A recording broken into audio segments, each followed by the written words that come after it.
விஜயுடைய ஒவ்வொரு பேச்சுக்கும் பொழிப்புரை வழங்குவதற்கு தனியா ஆள் வைக்கணும் போல இருக்கு.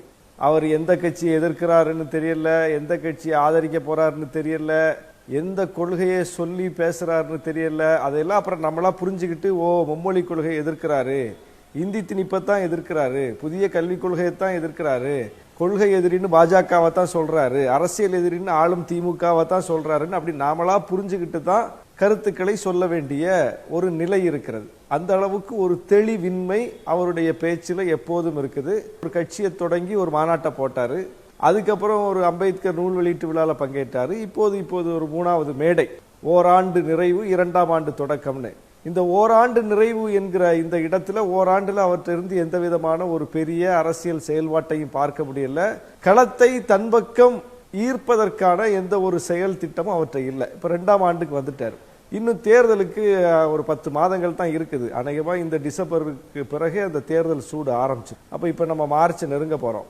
இந்த 10 மாதத்துல அவர் அப்படி என்ன புரட்சியை செய்து தமிழ்நாட்டில் ஒரு ஆளுங்கட்சியா வந்துட போறாருங்கிறதும் தெரியல. ஏன்னா இந்த நிமிடம் வரை அவர் களத்துக்கு போகல. அவர் மக்களை நம்புறாரு சார். மக்கள் அவர் போன உடனே மக்கள்கிட்ட ஒரு பெரிய எழுச்சி வரும். அடுத்த மாதத்துல இருந்து அவர் பயணம் செய்ய போறாரு. உங்க கட்சியில இருந்து இன்னொரு இந்த கட்சிக்கு போயிருக்கக்கூடிய ஆதவ் அர்ஜுனா தான் சொல்றாரு, அடுத்த பல வாரங்களுக்கு அவர் எதிர்கட்சி தலைவர், அதற்கு பிறகு முதலமைச்சர். 45 சீட்டுக்காக நாங்க கட்சி தொடங்கல அப்படின்னு அண்மையில் அந்த கட்சியில சேர்ந்த ஆதவ் அர்ஜுன் ஒரு பொழிப்புரை தந்திருக்கிறார். அவரோட பேச்சுக்கு முன்னுரையே தந்திருக்கிறாரு. அப்போ நீங்க தேர்தலுக்கு தயாராயிட்டாங்க, ஒரு பெரிய அணி அமைத்து அவரை முன்னிறுத்தி முதலமைச்சராக முடியும்னு திரு விஜய் நம்புறாரு. வரலாறு படைப்போன்னு சொல்றத நீங்க சர்வசாதாரணமா டிஸ்மிஸ் பண்றீங்களா? ஆளூர் இல்ல, அந்த மேடையில் பேசிய மூவரில் விஜயும் இதுவரை தேர்தலை சந்திக்காதவர், ஆதவ் அர்ஜுன் அவர்களும் இதுவரை தேர்தலை சந்திக்காதவர், தேர்தலில் போட்டியிடாதவர்கள் 2 பேரும். தேர்தல் களத்தை சந்தித்தவர் என்கிற அடிப்படையில் பார்த்தா PK தான் இருக்கார். அவருடைய கட்சியை தொடங்கி அவர் தேர்தல் களத்தை சந்திச்சு பார்த்தாரு. அவர் என்னவா ஆனாரு அப்படிங்கறதும் நமக்கு கண்முன்னே சாட்சியா இருக்கு. பீகார்ல அவர் என்னவா ஆனாரு, எல்லா கட்சிக்கும் ஆலோசனை சொல்லக்கூடியவர், எல்லா கட்சியினுடைய வெற்றியை முன்கூட்டியே கணிக்கக்கூடியவர். அவருக்கு இந்த நிலைமை தான் ஆகும், டெபாசிட் போகும்னு அவரால் கணிக்க முடியவில்லையாங்கிற கேள்வி இருக்கு. அது ஒரு பக்கம். எந்த ஒரு கட்சியும் தேர்தல் வியூக வகுப்பாளர்களை கொண்டு ஒரு கூட்டணி கட்சி தலைவரை காட்டுவது போல அல்லது தன் கட்சிக்கு ஆதரவான ஒரு கட்சி தலைவரை காட்டுவது போல மேடையில ஏற்றி காட்டினது கிடையாது. பிஹைண்ட் த ஸ்கிரீன் ஒர்க் பண்ண சொல்லுவாங்க, ஒர்க் பண்ணதுக்கு காசை வாங்கிட்டு போப்பான்னு பத்தி விட்டுருவாங்க. இதுதான் பார்க்கிறோம் எல்லா கட்சியிலையும். தமிழ்நாட்டில் இதே PKக்கு அதான் நடந்துச்சு. 2021 தேர்தலில் திமுக கமிட் பண்ணாங்க, வேலை முடிஞ்சோன்னு அனுப்பி விட்டாங்க காசை கொடுத்து. ஆனா கூட்டணி கட்சி தலைவரை கொண்டு போய் மேடையில கையை கோர்த்து காட்டுறது மாதிரி PKவே எந்த கட்சியும் மேடை ஏற்றல. அந்த பிழையையும் இன்றைக்கு விஜய் செய்யறார். அப்ப அரசியல் குறித்து அவருக்கு ஒரு விரிந்த பார்வை இல்லை, ஒரு தெளிவு இல்லைங்கிறத காட்டுது. அந்த PK என்ன பண்றாருன்னா, இவருடைய 2ஆம் ஆண்டு தொடக்கத்துல இவர் தொடங்கிய முதல் அரசியல் நிகழ்வு என்பது மும்மொழி கொள்கையை எதிர்த்து, இந்தி திணிப்பை எதிர்த்து ஒரு கையெழுத்து இயக்கம். அந்த கையெழுத்து இயக்கத்துல இவர் கூட்டிட்டு வந்த ஒரே ஒரு அரசியல் கட்சி தலைவரான PK கையெழுத்து போட மாட்டேன்ட்டார். அப்போ முன்னுக்கு பின் முரண்பாடு, குழப்பத்திற்கு மேல் குழப்பம், தெளிவில்லாத ஒரு பயணமாக அது நிக்குது. இதுல என்னன்னா, பிஜேபி எதிர்ப்பேன் அப்படின்னு சொல்றாரு. பிஜேபியை களத்தில் எதிர்ப்பதற்கான வாய்ப்பு அவருக்கு 2024 தேர்தலில் கிடைச்சது. அதாவது அரசியல் எதிரியை காட்டிலும் முதன்மை எதிரி யாருன்னா கொள்கை எதிரி தான். அரசியல் எதிரி மாறிக்கிட்டே இருப்பாங்க. இன்னைக்கு அவர் அரசியல் எதிரியா திமுக சொல்றாரு, நாளைக்கே இவருடைய அரசியல் எதிரி வேற கட்சியா மாறக்கூடிய வாய்ப்பு இருக்குது. ஆனா கொள்கை எதிரி அப்படி இல்லை, மாறாதது. கொள்கை எதிரி அந்த கொள்கையை அவங்க மாத்திக்கிட்டா மட்டும்தான் மாறுமே தவிர, பிஜேபி கொள்கை எதிரின்னு சொல்றாருன்னா பிஜேபி அவங்க கொள்கையை எந்த காலத்திலே மாத்திக்க மாட்டாங்க. அப்ப பிஜேபி எதிர்ப்பு என்பது நிலையானது. அவருக்கு அரசியல் எதிரியை விட நிலையான எதிரி கொள்கை எதிரி. அந்த கொள்கை எதிரியை களத்தில் வீழ்த்துவதற்கு அவருக்கு ஒரு வாய்ப்பு வந்துச்சு. அவர் கட்சி தொடங்கிய பிறகு 2024 தேர்தலில் கொள்கை எதிரியை வீழ்த்துவதற்கான தேர்தல் அது இருக்கும்போது அதை அவர் சந்திக்கல. அதற்கு பிறகு வந்த எந்த இடைத்தேர்தலையும் அவர் சந்திக்கல. அப்ப களத்துக்கே போகாம, ஒரு முறை கூட தேர்தலை சந்திக்காம, எடுத்த எடுப்பிலேயே 2026 தேர்தலுக்கு வருவேன், உடனடியா இப்பத்துல இருந்தே நான் அதுக்கான வேலையை ஆரம்பிப்பேன், ஆட்சியை பிடிச்சிருவேன் சொல்வது இதுவரையிலும் தேர்தல் அரசியலில் எங்கும் நடக்காதது, குறிப்பாக தமிழ்நாட்டில் நடக்காதது. இவர் சொல்லக்கூடிய 67 தேர்தல் 77 தேர்தல் கூட இவரை போன்று இப்படி தேர்தலுக்கு 6 மாதத்திற்கு முன்னால் 10 மாதத்திற்கு முன்னால் பூத் ஏஜென்ட்ஸ் எல்லாம் போட்டு உடனடியாக போய் ஆட்சியை பிடிச்சது கிடையாது. 67 தேர்தல் என்பது அண்ணாவை முன்னிறுத்திய தேர்தல். அதற்கு முன்னால் திமுக 20 ஆண்டு காலம் பயணித்திருக்கிறார்கள்.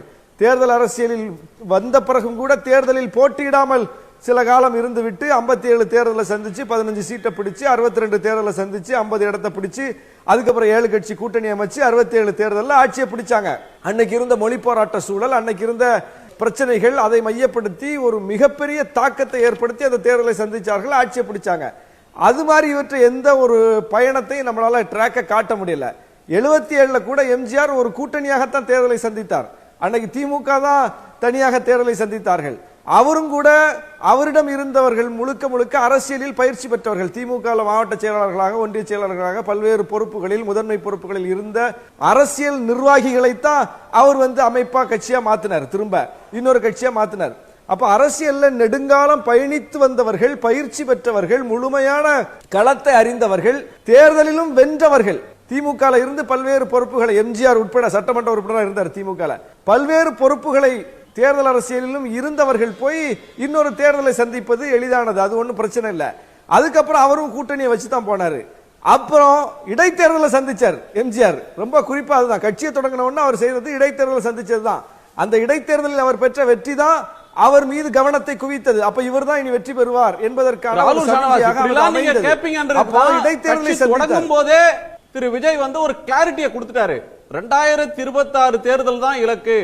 ஆட்சியை அந்த தேர்தலில் நேரா போட்டிட்டு ஆட்சி மாற்றத்தை ஏற்படுத்தி முதலமைச்சர் ஆவது அப்படின்றதான் இலக்கு. அதுவரை எந்த தேர்தலையும் போட்டியிட மாட்டோம், இடைத்தேர்தலும் போட்டியிட மாட்டோம், பார்லிமெண்ட் எலெக்ஷனும் போட்டியிட மாட்டோம். இலக்கு 2026 பிக்ஸ் பண்ணிட்டாங்க சார், குறி அது. அதை நோக்கி போறாங்க. நீங்க மற்றதெல்லாம் ஏன் கண்டெஸ்ட் பண்றேன்னு கேக்குறீங்க. அப்போ நீங்க 67 தேர்தலை உதாரணமா சொல்லாதீங்க, 77 தேர்தலை உதாரணமா சொல்லாதீங்க, விஜயகாந்த் அவர்களுடைய வருகையும் அவர் எதிர்க்கட்சி தலைவர் ஆனதையும் உதாரணமா சொல்லாதீங்க.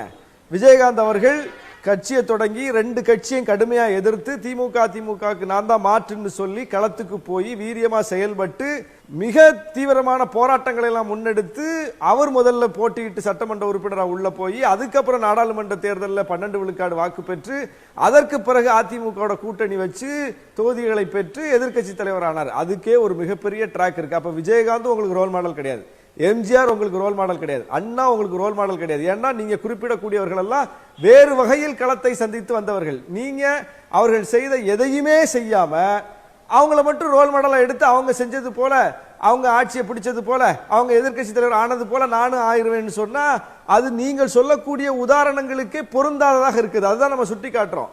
நீங்க தாராளமா களத்துக்கு வாங்க. ஒரு பலமுனை தேர்தலுக்கு வந்துருச்சு இந்த தேர்தல். அதாவது திமுக கூட்டணி ஒன்று, அதிமுக கூட்டணி ஒன்று. இன்னைக்கு அமித்ஷா சொல்றாரு அடுத்து என்டிஏ ஆட்சி தான் 2026 பிஜேபி கூட்டணி ஆட்சின்றாரு. சீமான் தனித்து போட்டின்னு சொல்றாரு. இப்ப விஜயும் 2026 ஆட்சி மாற்றத்தை ஏற்படுத்துவோம் அப்படின்னு சொல்றாரு. Primary political force. அப்போ ஒரு பலமுனை போட்டி அப்படின்னு வரும்போது தான் ஜெயிச்சிட முடியும் அப்படின்னு விஜய் நம்புறாரா? பலமுனை போட்டி என்றால் அது ஆளும் திமுகவுக்கு, குறிப்பாக வலிமையான கூட்டணியை தன் பக்கம் வைத்திருக்கிற திமுகவுக்கு, பிஜேபி எதிர்வாக்குகளை அணிதிரட்டி தன் பக்கம் வைத்திருக்கிற திமுகவுக்கு, பிஜேபி எதிர் அரசியலை இன்றும் களத்தில் தீவிரமாக முன்னெடுக்கிற திமுகவுக்கு தானே வரும். அப்படி பார்த்தா கூட அந்த விழுக்காட்டு சதவீதத்தை பார்த்தா கூட நீங்க யாருக்கு அதிகமா வருது? நீங்க சிறுபான்மையினர் ஓட்டை எப்படி வென்றெடுக்க முடியும்? தலித் மக்கள் ஓட்டை எப்படி வென்றெடுக்க முடியும்? பல கணக்குகள் போட்டு பாருங்க. பிஜேபி எதிர்வாக்குகளை எப்படி நீங்க வென்றெடுக்க முடியும்? அப்படின்னா பிஜேபி எதிர்ப்பு அரசியலை நீங்க திமுகவை விட, திமுக கூட்டணியை விட தீவிரமாக செய்யணும். இவங்க அதுல போதாமையா இருக்காங்க, இவங்க என்ன எதிர்க்கிறாங்க நான் எதிர்க்கிறேன் பாரு, இவங்க என்ன கேள்வி கேட்கறாங்க நான் கேட்கிறேன் பாரு அப்படின்னு சொல்லி அவர் களத்துக்கு வரணும். முதலமைச்சர் சொல்றாரு 2000 கோடி முக்கியம் இல்ல, 2000 ஆண்டு காலம் இந்த மக்களை பின்னோக்கி இழுக்க நான் தயார் இல்ல அப்படின்னு சொல்றாரு. ஒரு பொலிட்டிக்கல் மெசேஜ் அதுல இருக்கு. இந்தி எழுத்துக்களை இங்க அழிக்கிறத பத்தி பிஜேபி கேட்கறாங்க.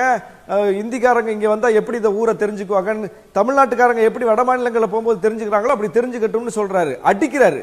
இந்த குரல் விஜய்கிட்ட இருந்து வருதா? அவர் இந்திங்கிற பேரையே சொல்லலையே, அந்த எழுத்தின் பேரையே, அந்த மொழியின் பேரையே சொல்லலையே. அப்போ நீங்க பட்டும் படாமையுமா ஒரு அரசியல் பண்ணி எப்படி களத்துல மக்களை வென்றெடுப்பீங்க?